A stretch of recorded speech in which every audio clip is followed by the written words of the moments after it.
Welcome to the Keeping It Positive podcast, presented by the Positive Inception, helping people become more positive and trying to make the world a better place, one episode at a time. And now here's your host, Ryan Benoit. Hello, thank you so much for tuning in to another great episode of the Keeping It Positive podcast.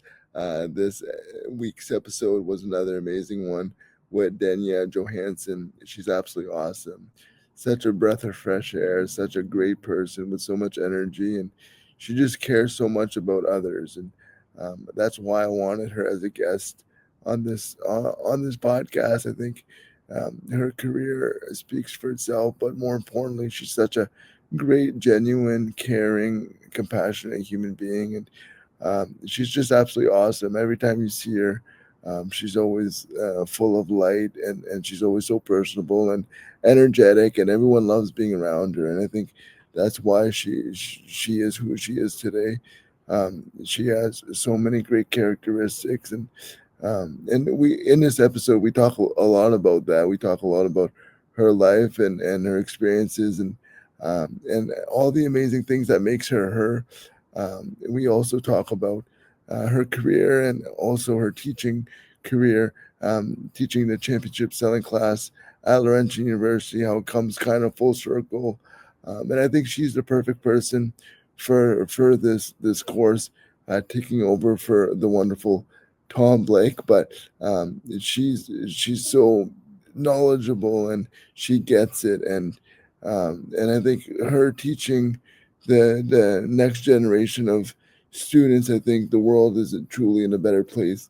The business industry is in a better place because of it. She has so much knowledge. She leads by example. She walks the walk. She talks the talk, so to say. And she's just so awesome. And I'm so grateful to have a friendship with her, and for her to be able to take a little bit of time out of her busy schedule to be able to do this. It's greatly appreciated. And I think there's so many little nuggets and knowledge of wisdom in this episode. So without episode number 31 with Dania Johanson. Thank you so much, Dana, for coming on. And when I thought of doing this whole project, you were definitely one of the persons that I wanted to have on, and your experience, what you're doing so far, and who you are, more importantly, as a person. You're always so kind and uplifting and driven, not only in your personal life, but your professional life. And every time I see you, you always have the biggest smile on your face, and you're always happy and care so much about others. And it shows in your work, but also as a teacher and everything that you do. So I'm excited to kind of chop it up with you for an hour or so and catch up and hear about all the amazing things you're doing, and what kind of made you who you are today, I guess. So thank you so much for coming on. No, thank you for having me on. I'm grateful to be here. Like, I'm excited. And like we said before, it's an amazing platform that you have. And I love everything Positive Inception. And no, I'm honored to be here and just to have the chance to catch up with you. It'll be really nice. Yeah, it's gonna be awesome. And this is like one of my favorite parts of having the podcast, being able to reconnect with people. And last podcast I had Cole Dismore, another bad person, and I've had a lot of Laurentian people on, which is pretty awesome, and just having that connection. And I think Laurentian is such a big family, right? And being able to reconnect and see all the amazing things people are doing. And I guess that's kind of how I really wanted to start this and talk a little bit about your choice taking this PAD program and what made you do that in the first place, and kind of your overall experience, I guess.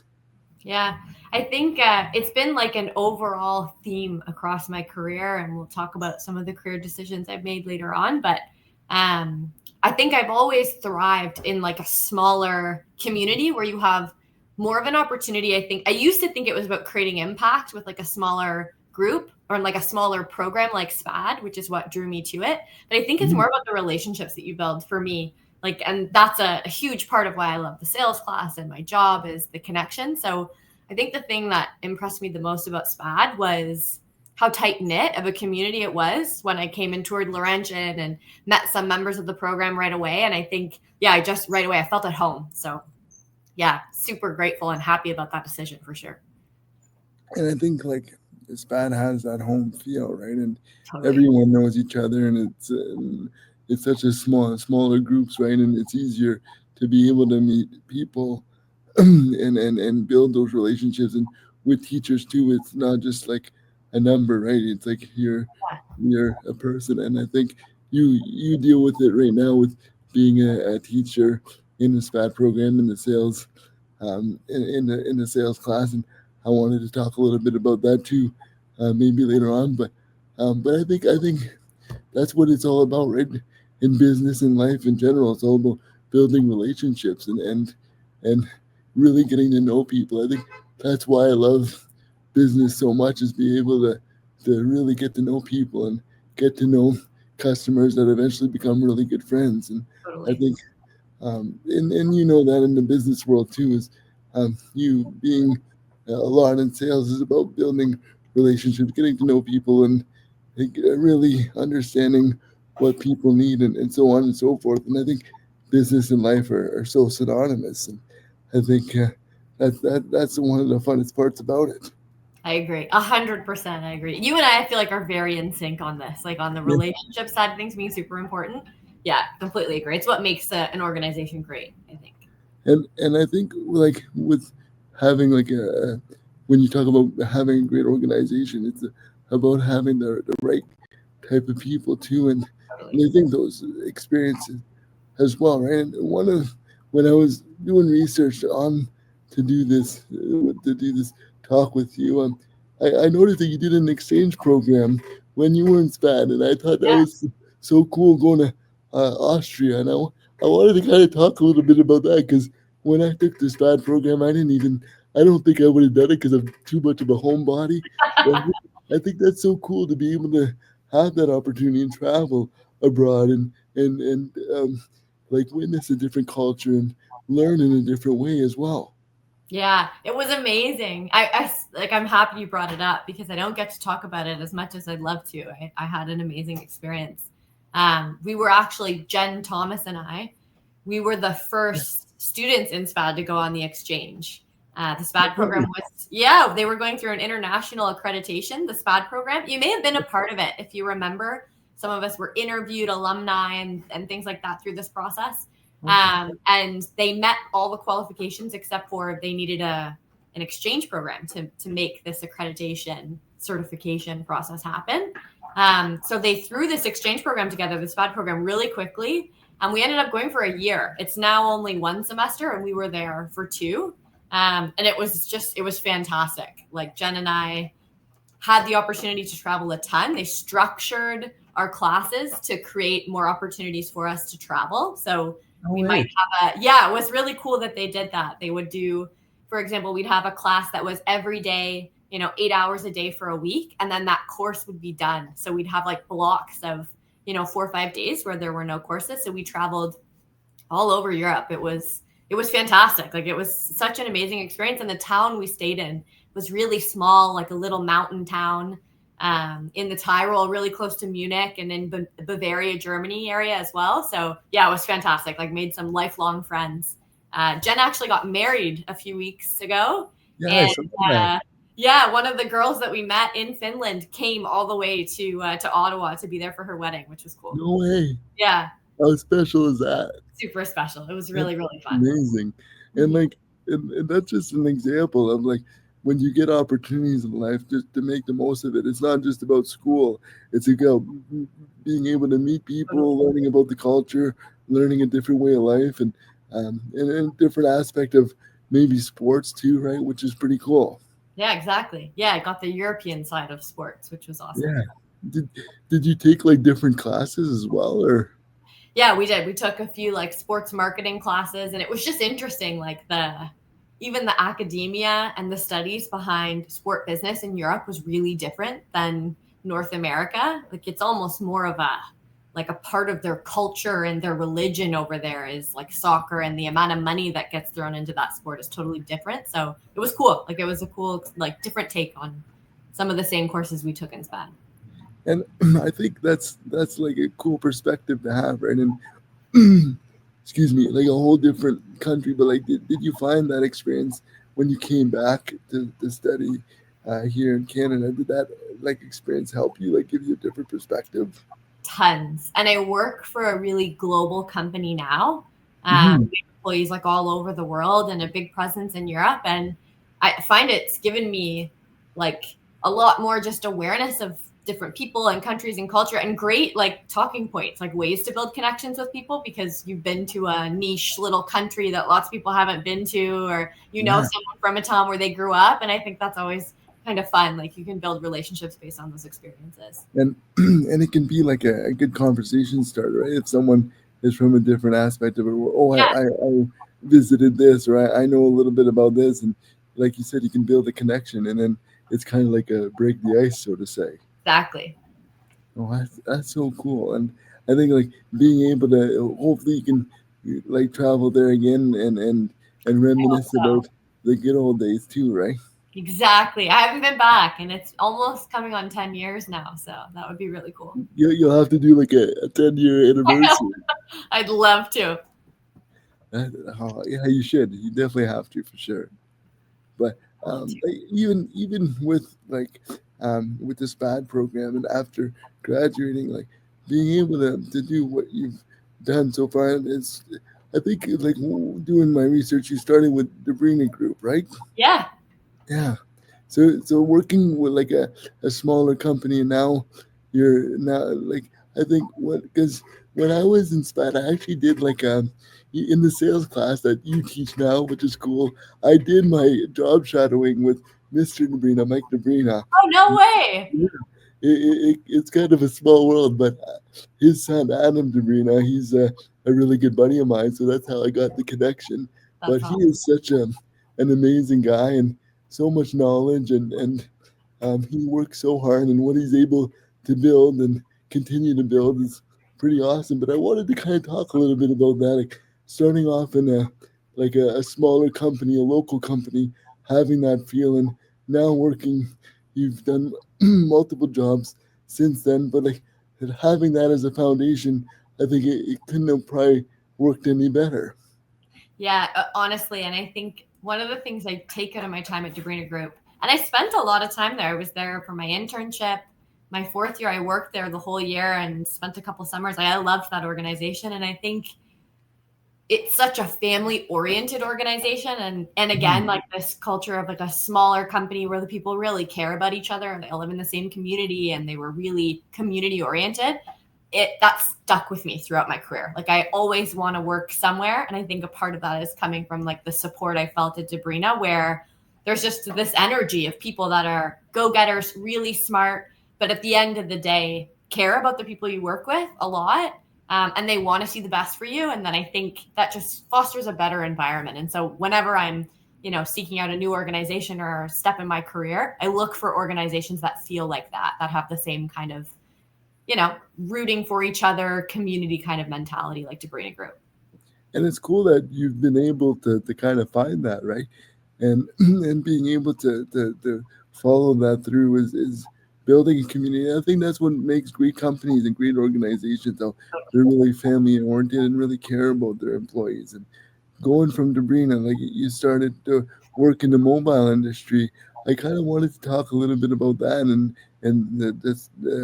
your position with that. I think that's such a fascinating because you don't hear that very often, where a lot of Yeah. people work in the sales and the mobile industry, and I think that's pretty amazing. Yeah, it was an interesting pivot. Transparently, I didn't know much about the industry at all. Yeah. When I was working at Debrina Group and when I was studying abroad, I knew I really liked technology. Hmm. And I thought maybe I wanted to work in consulting. And Tom Blake set me up with a really close friend of his who had worked at McKinsey Consulting Company for a long time, so I could learn a little bit about what that career path would be like. And it's pretty funny. He told me, he level set it with me. He was like, McKinsey typically hires like Princeton, Harvard. So he's like, I don't know if that's going to work. But he was like, I'm the chairman of this startup called Mobile Clinic, and it's a really small company, and they had an amazing suite of executives that worked for the organization in the early days. And so it was just like an amazing opportunity to learn from some like really incredible business leaders I could have never, learned from or spoken with that intimately if I had worked for a big organization. So yeah, it just kind of fell into my lap. It was really cool. And that's really cool because like that's a great story because it's a great example for people that are listening to say like no matter what you try and show up, right? And because you just said, oh, they might hire Princeton or Harvard, or and then people like they see that, oh, I have no chance, so they don't even try and apply, right?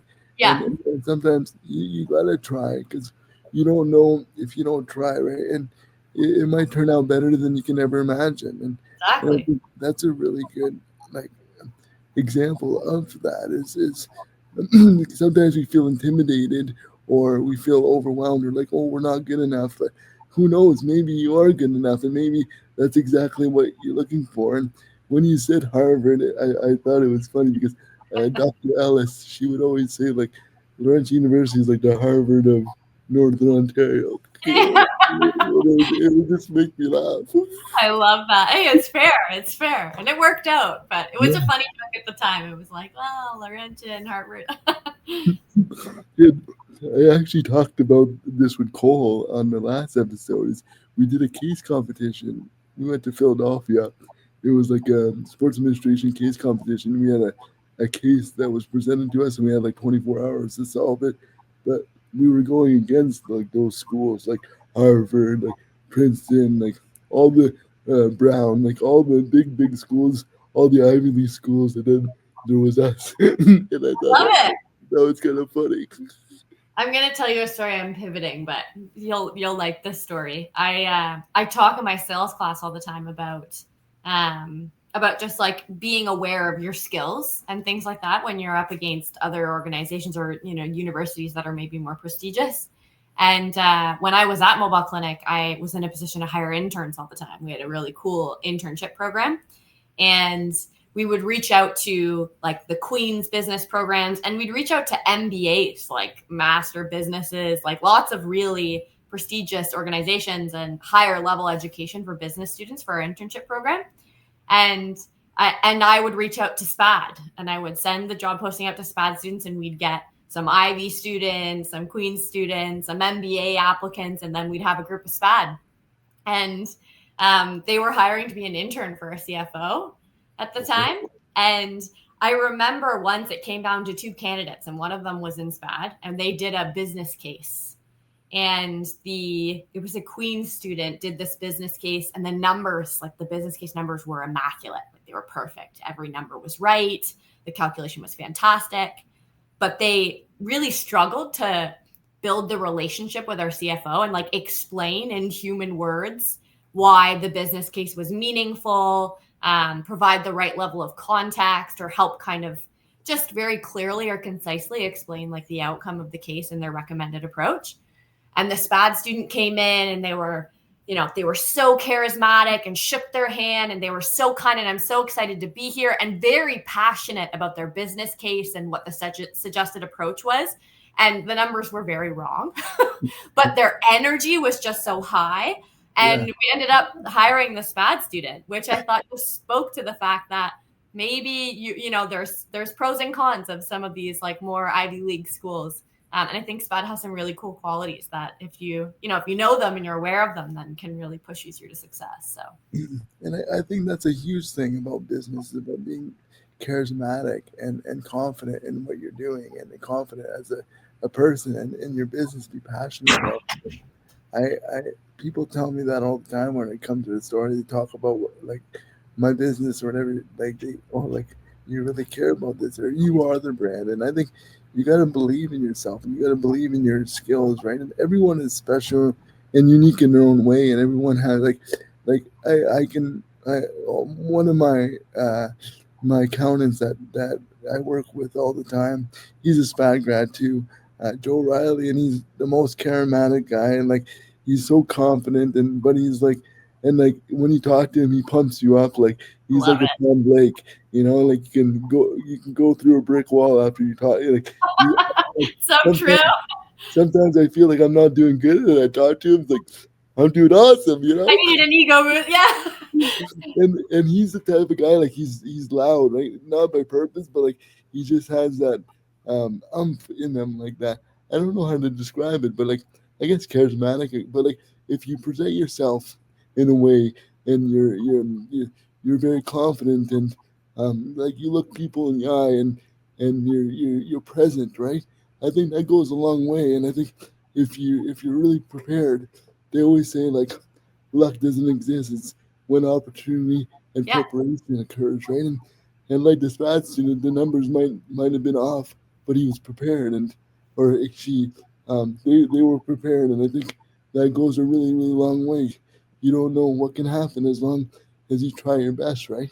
Totally. Exactly. And you came in with the right energy of, building that relationship and being the kind of person that someone wants to work with. And I think that carries a lot of weight. Yeah. And I think that goes a long way too. Is talking about energy, the good energy, right? And if you surround yourself with those type of people, you'll have those people too, right? And if you work with those kind of people, and I think it makes the work life so much more enjoyable if you surround Totally. yourself. It's all about kind of your environment, right?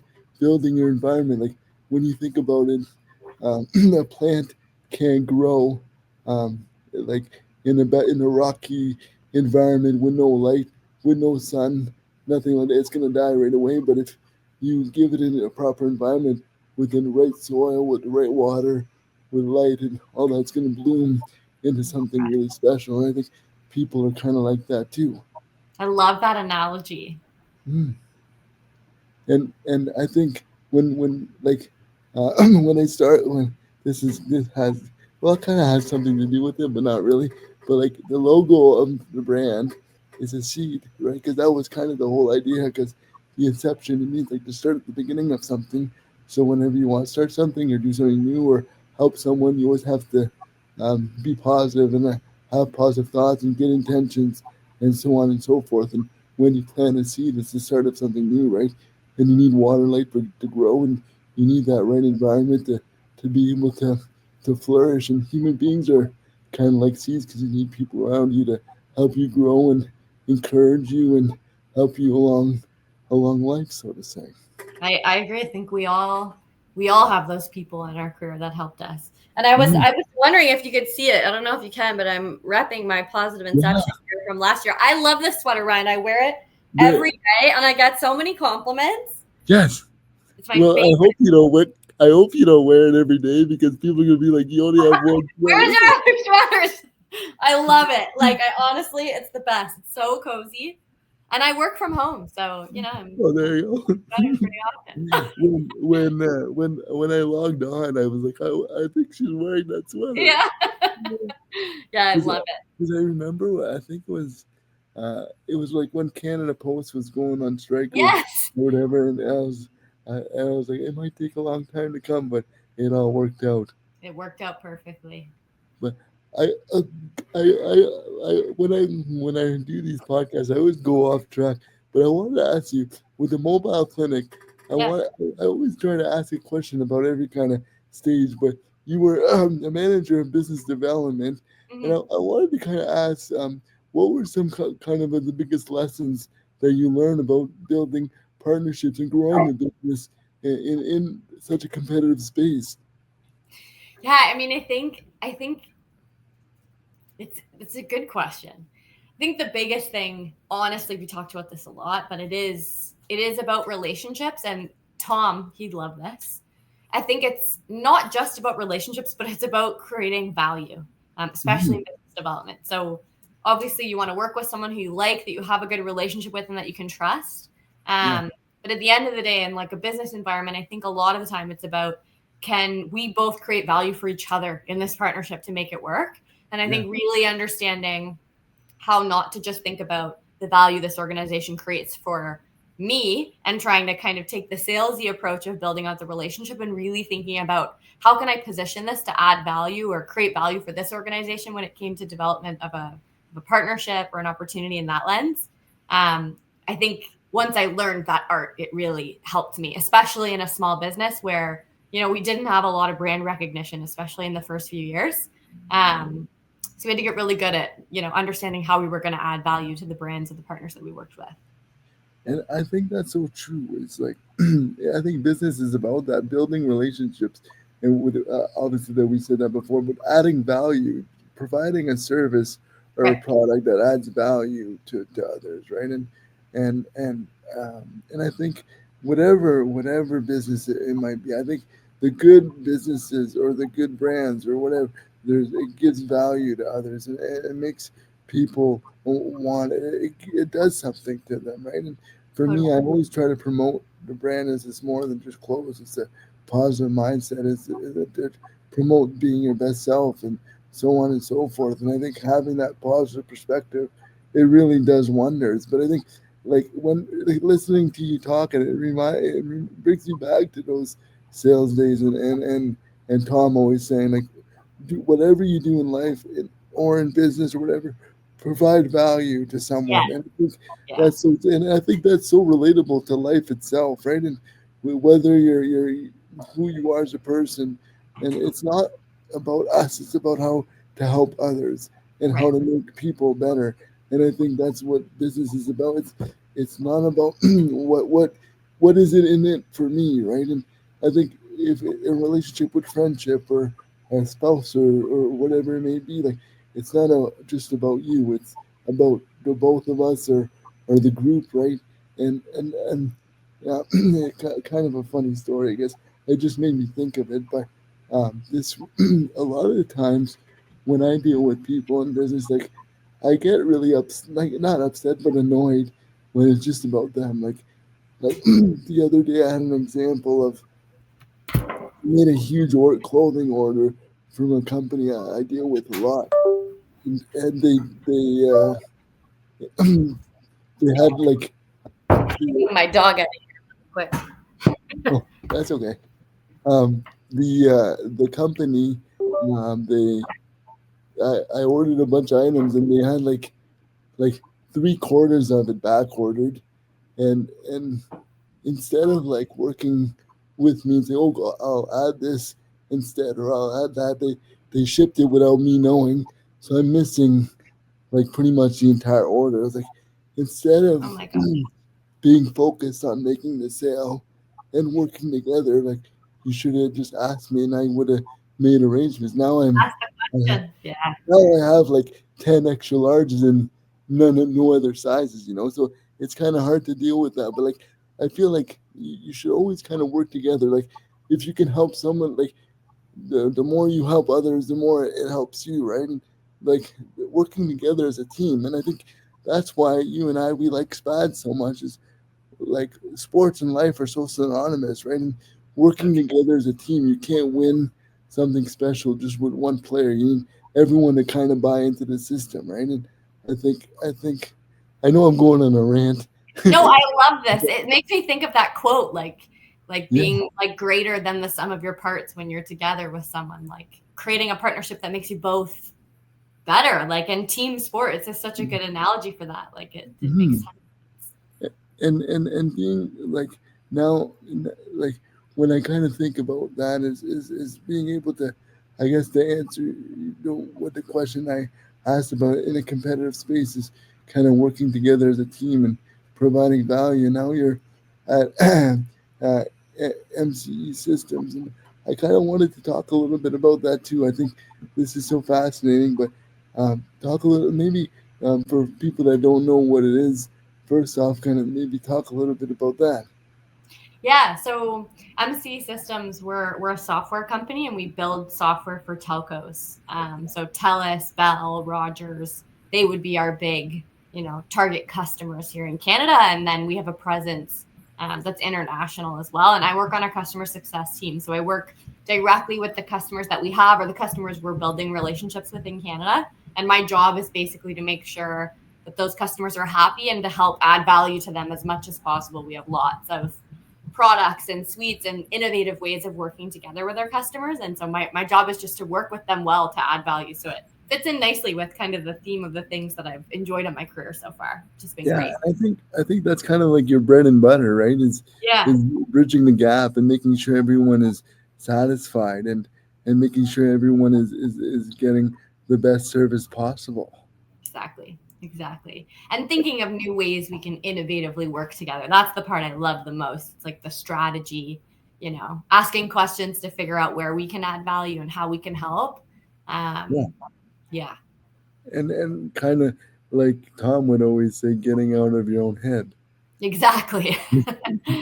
And there's a quote that I always use, and I probably mention it almost every podcast, but I always it's about being in, it's about being interested instead of being interesting, right? And Yes. being interested in others and what they're saying and what you can how you can help them instead of being interesting rather than talking about yourself and so on and so forth. I am stealing that. I forgot about that quote until you just brought that up. And my next sales class, they will be hearing that tidbit. I love that. It's so true. Like being genuinely curious about how you can add value versus just trying to talk yourself up. Yeah. Yeah, and I think like I like it's funny because when people come into the store, for example, I ask so many questions and Yes. I remember whatever like sometimes I don't remember their name, but I remember everything about them, and then they're like, "Oh, you have such a good memory," but it's like, it's funny because then I don't remember your name, but I remember everything else about your life, which is I funny. can relate to that. You're like, I know I remember some things, but the names are tricky sometimes. Yeah, or I remember what everyone buys, and then yeah, it's super strange. That's awesome. But I think like being personable is, as you know, in your role, it really helps. I think making people feel like they matter, which they do, and I think it's not just about making a sale; it's about kind of building that relationship, right? And Yeah, absolutely. And I think you are the expert in that. Like at relationship building, I'm still not over ordering this sweater. One, you remembered me ordering it. You remembered like the challenges of the shipping and that handwritten note that you wrote me to accompany the order. Like, and it was so personal. And it's just you don't get that. Like I think that's such a unique trait. That's so special. And so when you reached out to me, I was just like, oh, of course, I'm so excited. Like every engagement I have with you is just amazing. Like it puts me in a great mood. You're like Tom in that regard. We talk about those people where you're having a bad day and you speak to someone and you can tell they genuinely care. Like yeah, 100% you are one of those people. Like you're one of those humans. oh, thank you. I try to be. I think it's just super important. And like going back on the little things you like that, the note, it's like everyone mentions that. I don't think it's a big deal, but everyone says, "Oh, that's so sweet." But like, I think it's like the little things. Like if you would come into the store, I would talk to you forever, but I can't talk to you because obviously you're getting a chip. But then I just write like a little note, and I think like I would be talking to the person anyways. So I think I don't know. It just says something I always tried to do. I love it. I would, I would, I would do it like I remember when I kind of. I'll be honest. I only do it when they're out of towns or like getting shipped. I used to do it like when people do a pickup order, but then I was like, I'm talking to them anyway. Like, and then sometimes they would get so busy that I was like, I remember um, there was one like when I first launched the Alzheimer collection. It was about 5 years, and it was like I've never had like something so popular. It was like maybe like 20, 30 orders, and they were all pickups, but I was writing all these letters, and then I was like, this is taking forever. I love that though. Like it really makes obviously everyone says it makes a big difference. And it's not just for everyone listening to your podcast. This is not like the idea of a letter that a brand wrote you to say thank you and it's personalized. This letter was so intimate and it was personal and like I know you took time to write it and that's really cool. And I apologize, my dog, he's usually so great and right now he just wants to chat with you, Ryan. Oh, that's okay. I'm gonna try Gus, to kick him out of here yeah, again and see how it goes. Gus is a special guest. Yeah, You don't have exactly. to, Sorry. we don't have to kick him out. It's okay. Oh, we gotta kick him out. Oh, that's all Come right. on. He'll come back after. I'll come back to say bye to you before the end of the podcast. All right. That sounds good to me. All good. All right. Yeah, I'm good. All right. Thank you. Oh, that's all right. He just wants to love. That's all. Exactly. He's a lover boy, that dog. That is for sure. It's good that you work from home because he wouldn't know what to do. It's so true. He joins in on a lot of my calls. All of my customers, my colleagues, they all know Gus. He's like your mascot, you know.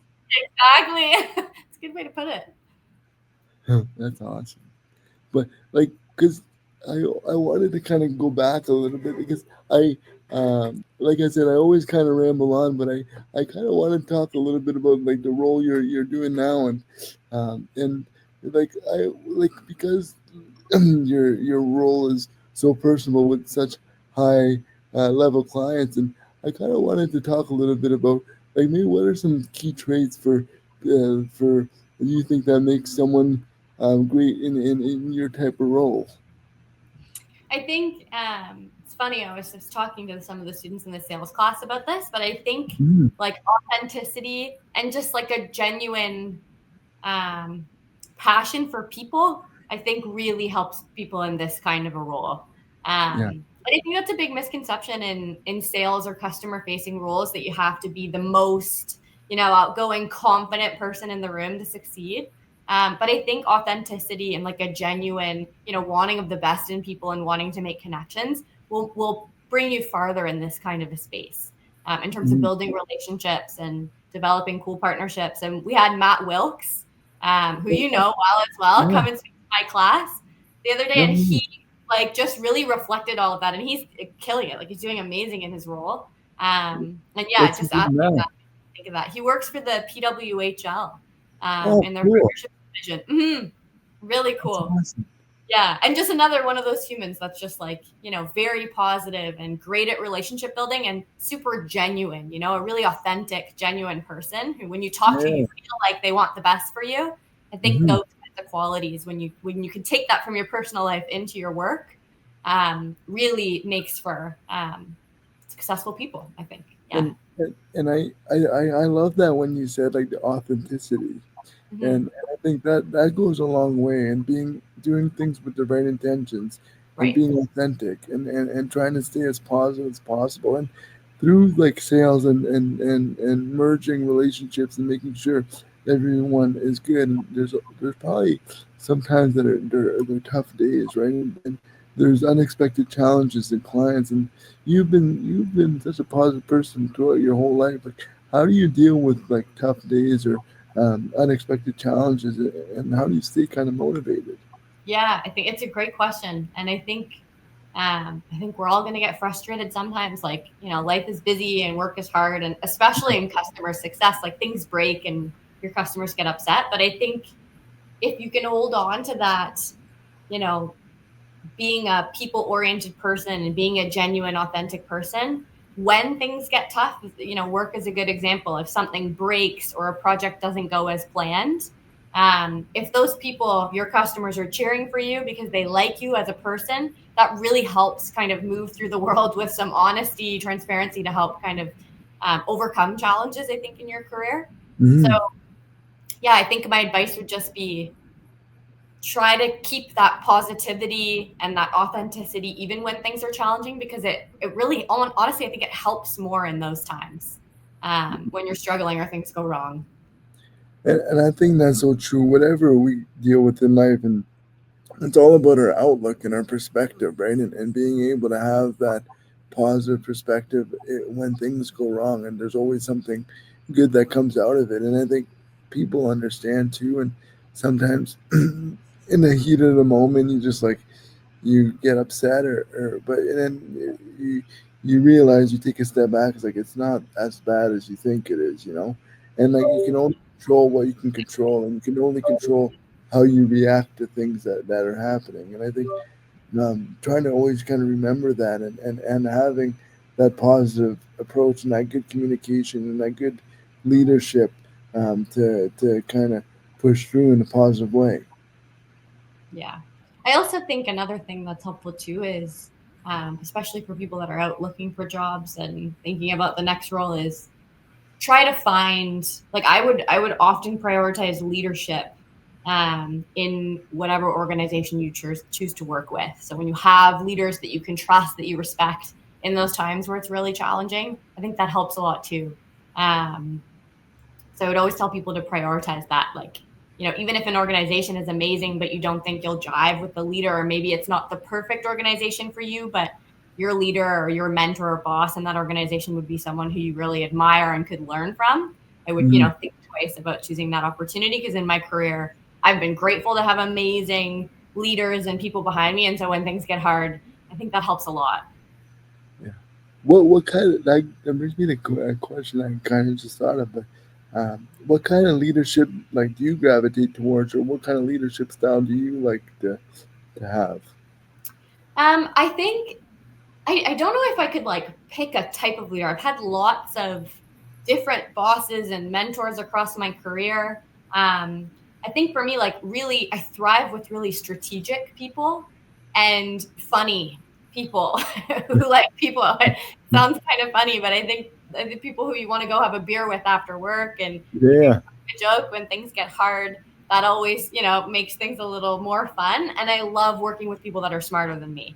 Like the boss I have now, he's incredibly intelligent and he knows a lot about the industry. And so having someone who you can bounce ideas off of, who you really respect in that regard, and that have really unique ideas and that are very strategic, I think it just makes us all better.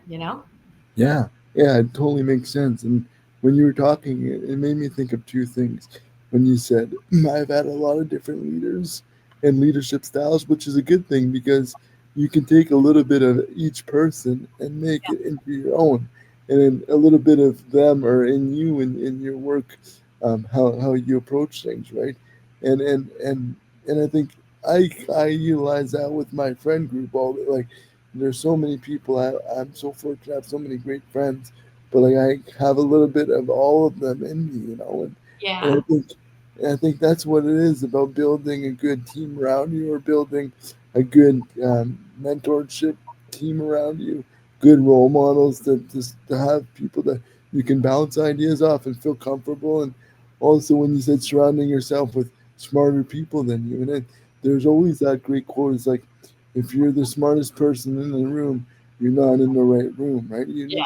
like, always surround yourself with people that are smarter than you, so you can learn from them, and you can have different perspectives and different ways of thinking, and different knowledges and skill sets. And I think if you're, it's always good to learn, because that means you're always improving. Yeah.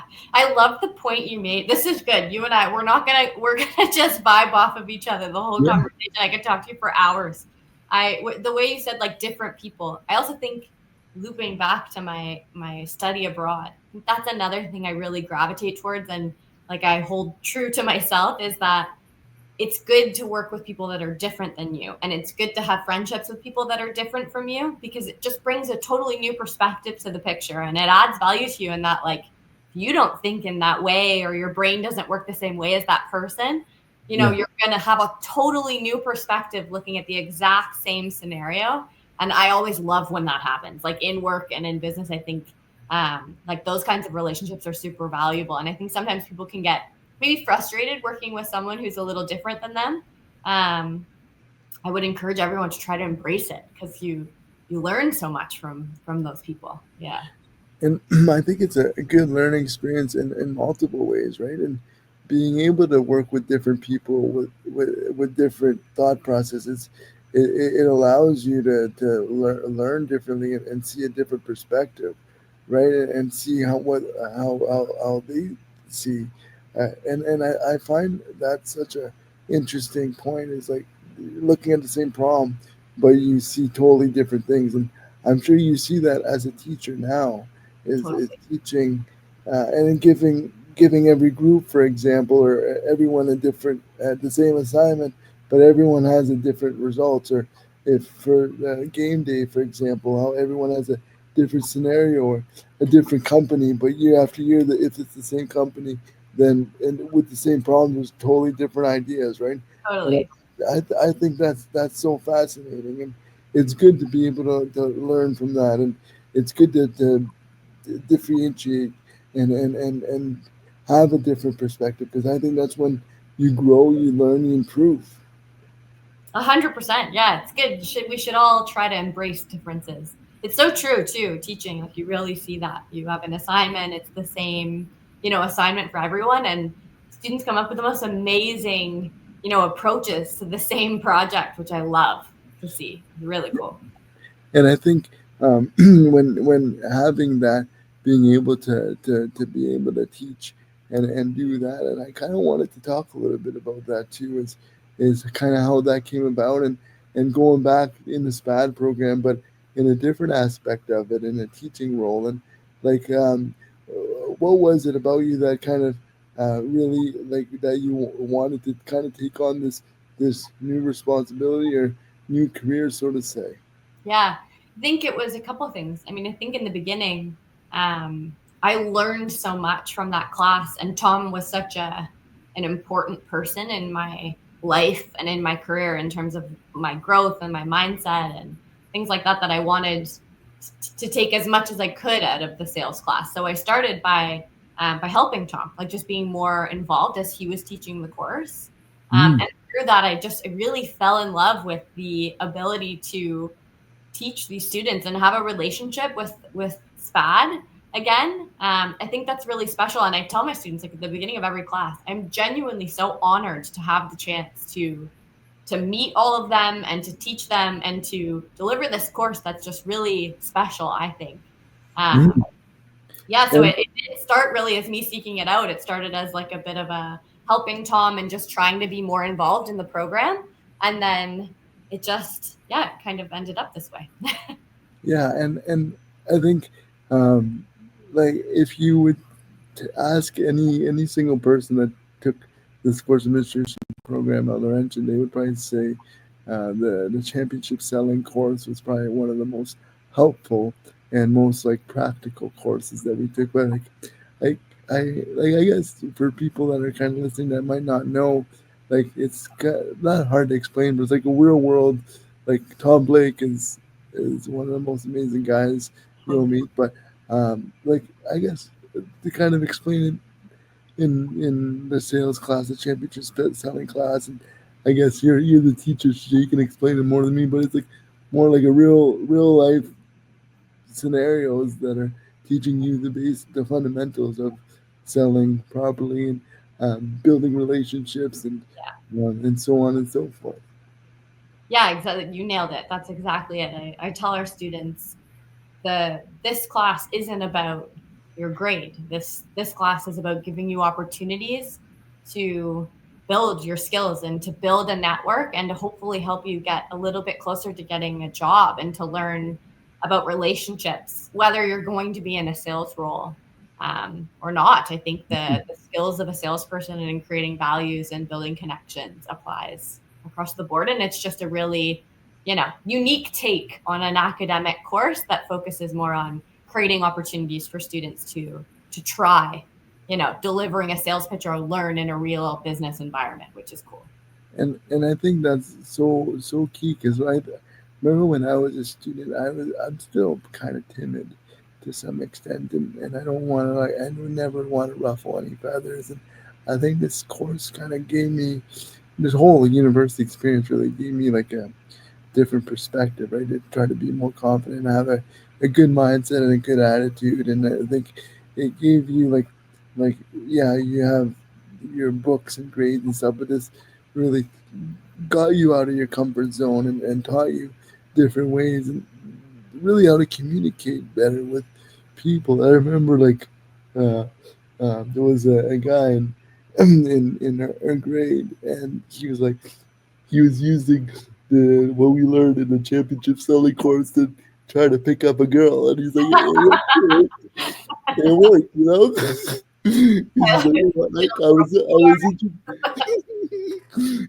and he's like, oh yeah, I kept asking her questions and got to know her and this and that, you know. I thought it was but it's like practical for real life too, I guess.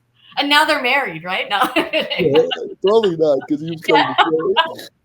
That's hilarious.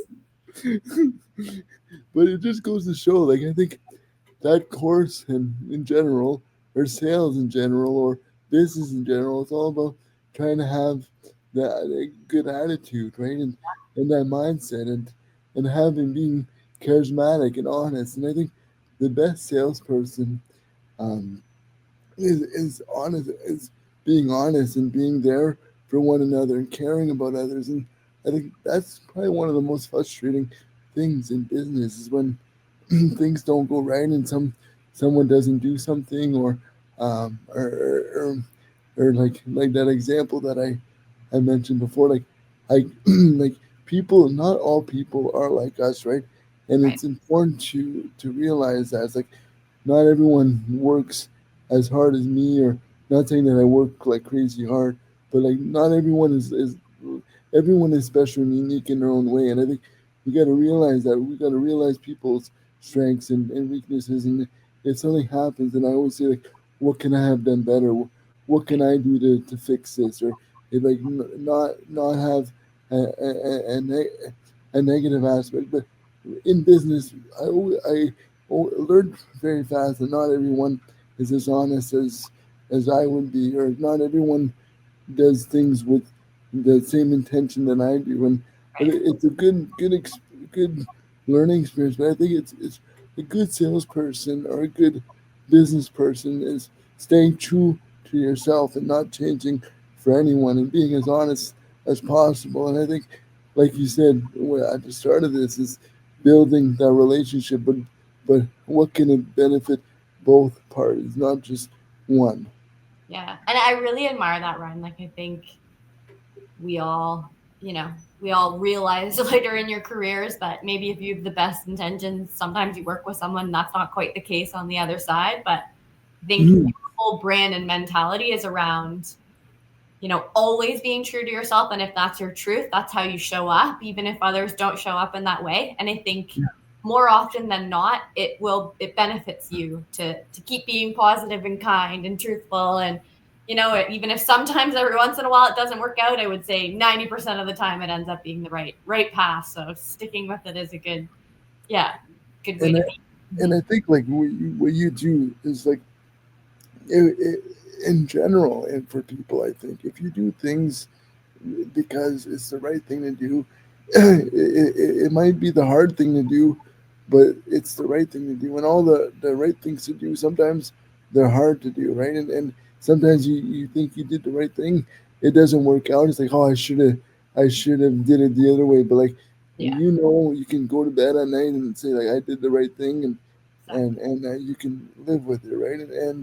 And it might not, but, like, sometimes things happen and you don't know, but it gives you a redirection into something bigger and better, and always trying to see the glass half full, so to say, and always trying to be as positive as possible. I think that's how we're able to kind of grow, and even if it doesn't work out, it's a learning experience. You learn from it and you move forward. And um, talking about, like, learning experience and stuff, I wanted to ask, like, being a teacher, being that role model, in that role model role, like, what is some of the most, like, fulfilling experiences you had so far? Oh, I think I had one of them today, actually. Really? Yeah, it was super special. I've only been doing it for a little while, and big shoes to fill with Tom. Like, my first couple years of teaching, I was extremely nervous just because the sales class, just like you said, it meant so much to me and it meant so much to all of my peers that I wanted to make sure that I did it justice. And I now have my first round of graduates from the first class that I took in SPAD. No And way. yeah, and like since then, I've connected with a few of them leading up to game day, or I've had students do field shadowing assignments with the students I taught 2 years ago, and they're killing it. Like, they're doing amazing things, and they still talk about the sales class meaning so much to them the way we talked about it. And so Yeah, yeah. for me, like, seeing those students go out and crush it in a sales role with the Winnipeg Jets, or working for the Senators, I just think that's so cool. And it's special to, like, now see the students that I had the chance to connect with go on and do awesome things. And it's cool to be part of their success, right? And them, like, it just goes to show how good of a job that you made where they want to, reach back out to you and say, Yeah. this is what I'm doing with my life. Thank you for having the impact that you've had. And that's what makes it all worth it. 100%. Yeah, it's. I'm so grateful. Like I can't say how grateful I am for the opportunity and to be with those students. They bring just an amazing energy. Think about that in my job. I work while I teach, and sometimes you're tired. You would relate to this. You're tired, and you show up, and I come into the room, and the energy of the students and how excited they are about game day and their field shadowing assignments and getting jazzed to do the 7-step sales process. It just like it elevates you. Like it. So Yeah, I'm lucky to be in that kind of an environment. It's awesome. it's like um, there was one time where like Tom did the yes chant. It feels like you drink like 20 Red Bulls, you know. You You, gotta get jazzed. You have to yell it loud. We do it often too. We've carried that through. oh no way, you Fun. keep it alive. Oh yeah, of course. That's amazing.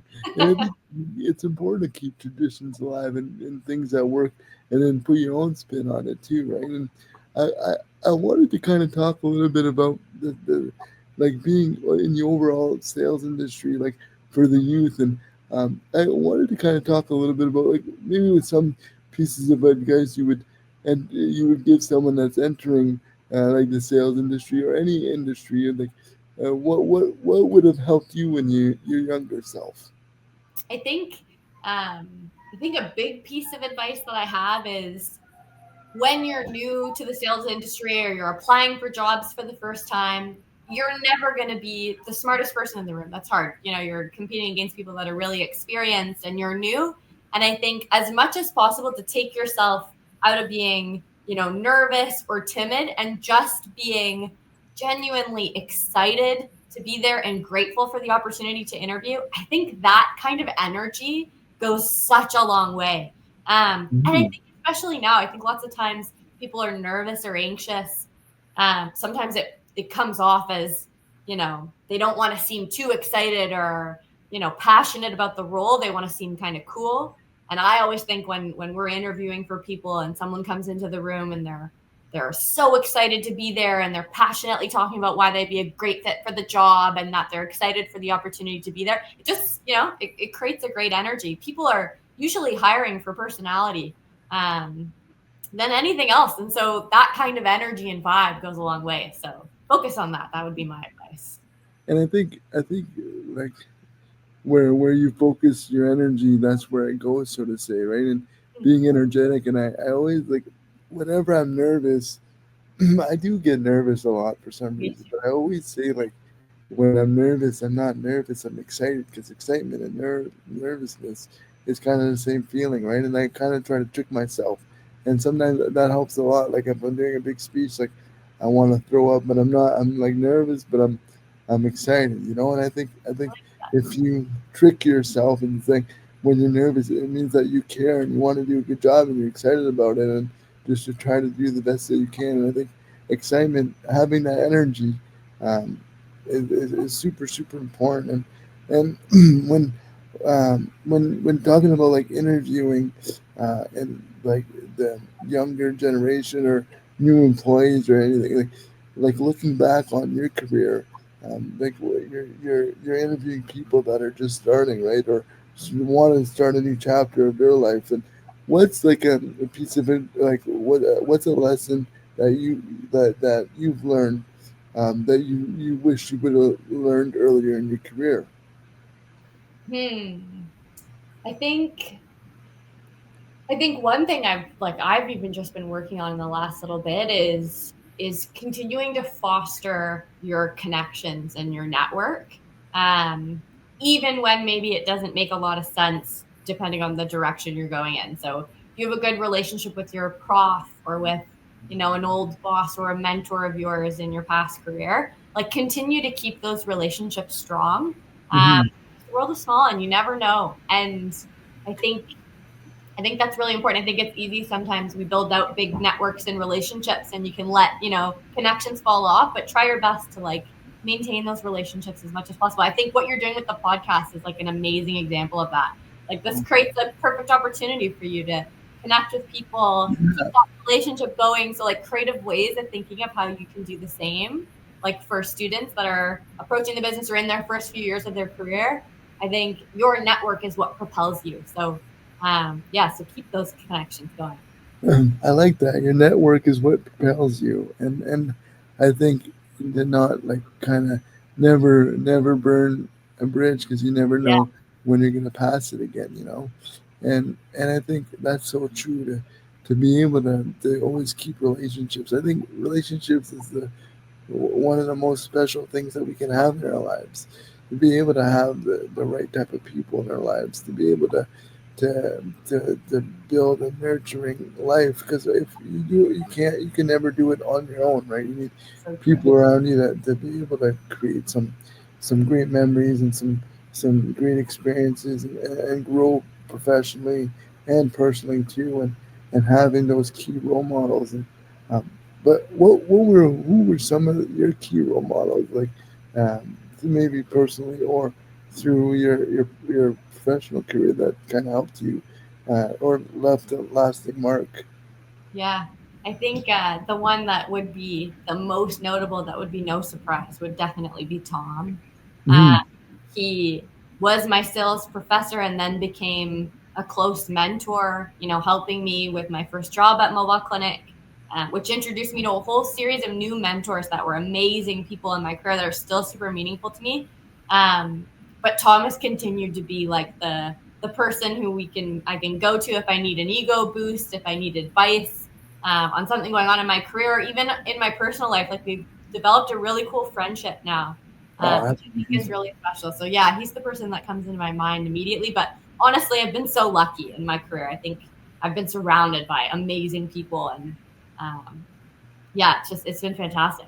Oh, that's awesome. And I think like good people, you need good people around you to help you and elevate you and like you said, propel you kind of thing, right? And I think good energy attracts good energy, right? Good people attract good people, and I think that's why you attract so many amazing people in your life because you are an amazing person as well, and you always have that positive energy. And throughout this podcast, we talked a lot about like that positive energy, and I always like to ask, like, yes, like what helps you keep that positive energy like constant?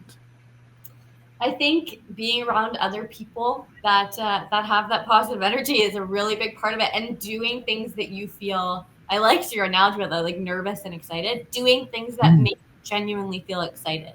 I love my job. I think it's really fun and it's strategic and it's interesting. And I think when you work in an industry you're passionate about, it's easy to be excited and to keep those positive vibes. And when you're surrounded by people that have good energy, like my class, for example, I walk in, I could be tired, crazy day traveling, and I get in there and the vibes are just amazing. It creates a good energy for you to keep that momentum going. So I think I think your brand's perfect. It's like the exact like replica of everything that has to do with creating a positive vibe, because it's the positive inception. When you're positive, it creates that kind of energy to foster like a culture of happiness and energy, and that's what you want.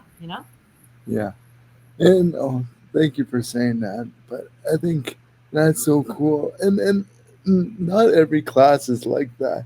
Like this whole sales class is totally different. Like it's hard to explain. It's like a feeling almost, rather than a class. It's like, but like it's not like your typical marketing class or accounting class. It's like it's a whole different vibe, so to say. And I think what's so cool about what you just said is when you go in there from a long day of traveling and the energy is electric, like you are like the reason why it's like that, right? And being able like I find that so cool. Like there's special types of people that can be able to do that, and you're like one of those persons that like when you go somewhere you light up the room, and I think it's a very big testament of who you are, and being able to create that environment, and people, because you do that, people want to replicate that, and it's like a ripple effect, so to say, which is pretty amazing. Yeah. Well, you're one of those people too, Ryan. You came in and you spoke.